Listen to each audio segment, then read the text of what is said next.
Hey guys, welcome back to another brand new video and thanks so much for tuning in. In today's video, I'm going to dive into why paying yourself first is such a massively important thing to do if you're really serious about building lasting financial wealth. I'll also spell out exactly how you can start doing this right away to make sure that your money is being put to the best possible use for your future. And I'll share with you the 3 different savings and investment methods that I personally use when it comes to my own money. I really hope you find the video helpful, and if you do, then go ahead and let me know by hitting the like button. It only takes a couple of seconds to do, but it shows me which of these videos you enjoy the most, and I can then make sure that I keep on creating content that's useful for you in the future. Now, I've briefly mentioned the concept of paying yourself first in some of my other videos, but it's so important for people to understand this that I really wanted to just dedicate an entire video to it so that I can go into much more depth and really explain what this is all about. In its simplest form, the idea of paying yourself first means that each time your paycheck hits your bank account, you automatically transfer a predetermined portion of that money into a savings or investment account. This money that you save or invest is then used to plan and build for a better future so that you're constantly building up your level of wealth each and every time that you get paid. And because you set it up as an automatic process that takes place as soon as you get paid, you're ensuring that your saving and investment goals are prioritized before you start paying for your monthly living expenses and any other discretionary spending that you might have. And this is an important point because a lot of people save whatever money is left over at the end of the month rather than taking it out of their paycheck at the beginning of the month.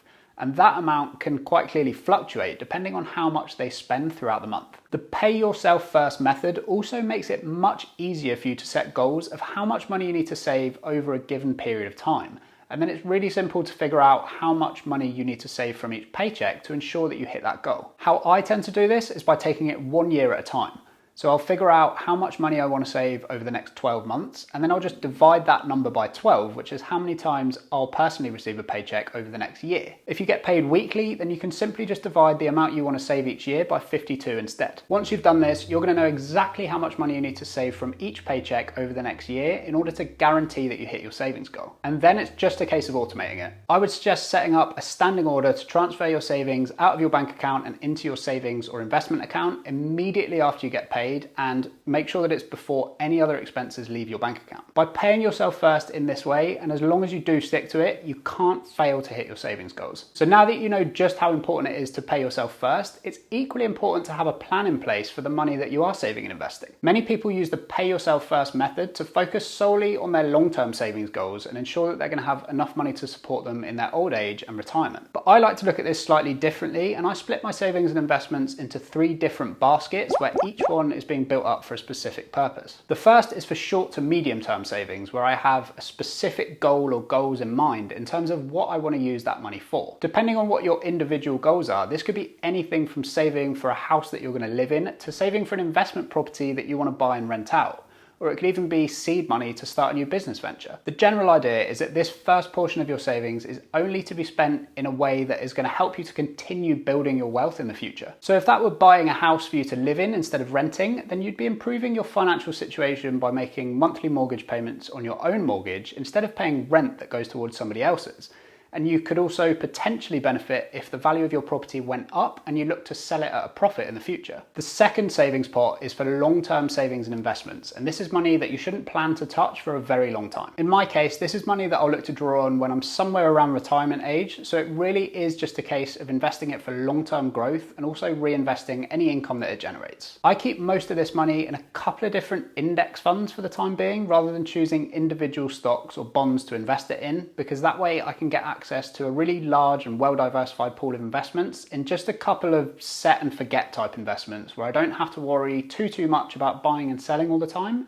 And I also get good exposure to the overall returns of the market. If you're interested in learning more about index funds, then I do have another video over on the channel that goes into that in a lot more detail. So I'll pop a link to that one in the corner of your screen for you so that you can go and take a look. And the third savings pot that I use is what I like to call fun money. As the name suggests, this money is what I would use to pay for things that are wants rather than needs. So I'd use this pot of money if I was thinking about buying a new car, taking a holiday somewhere, or even buying a new TV. The idea behind having a fun money pot is really just to keep things fun and interesting. It can be difficult always staying disciplined on working hard and saving for your long-term goals without seeing any rewards for all of that hard work in the shorter term. So the fun money pot just gives you a little bit of freedom to splash out once in a while on something that's exciting, whilst making sure that you do so in a responsible way that isn't going to have a hugely negative effect on your other savings goals. You can split out your savings between these three different pots in whatever way you choose, but I definitely recommend against going any higher than 15% when it comes to your fun money pot. My personal split is 50% for the short to medium term pot, 40% for the long-term pot, and then 10% for the fun money pot. But this isn't something that you have to fix forever, and you can revisit how you split this out every single year when it comes time for you to choose your savings target for the following 12 months. And in addition to all of this, it's also really important to make sure that you have a cash emergency fund saved up, which should be enough to cover 6 months of your total monthly expenses in case something catastrophic happens and you find yourself in a situation where you temporarily lose all of your income. 6 months should be enough time for you to get yourself back on your feet and start generating some more income. So having a 6 month safety net saved up is a really important thing to do, and it should always be kept either in an instant access savings account or something else that's highly stable and liquid where you can access the money right away if you need to. So if you don't have an emergency fund saved up yet, then I'd just really encourage you to prioritize this first before you start splitting your savings out into the 3 pots that I spoke about earlier. So there you have it. I really hope that you learned something new here, and do feel free to leave me a comment down below and let me know what you thought of today's video. Also, don't forget to give the video a thumbs up. It only takes a couple of seconds to do, but it really helps me out and it helps the channel to grow and reach more people too. I post a brand new video right here on the channel every single week. So if you want to be among the first to be notified when a new video drops, make sure you hit the subscribe button and turn those notifications on by clicking the bell icon down below, and you're then going to be notified as and when new videos are released. As always, thanks so much for watching. I hope you have an amazing day, and I will see you right back here next time.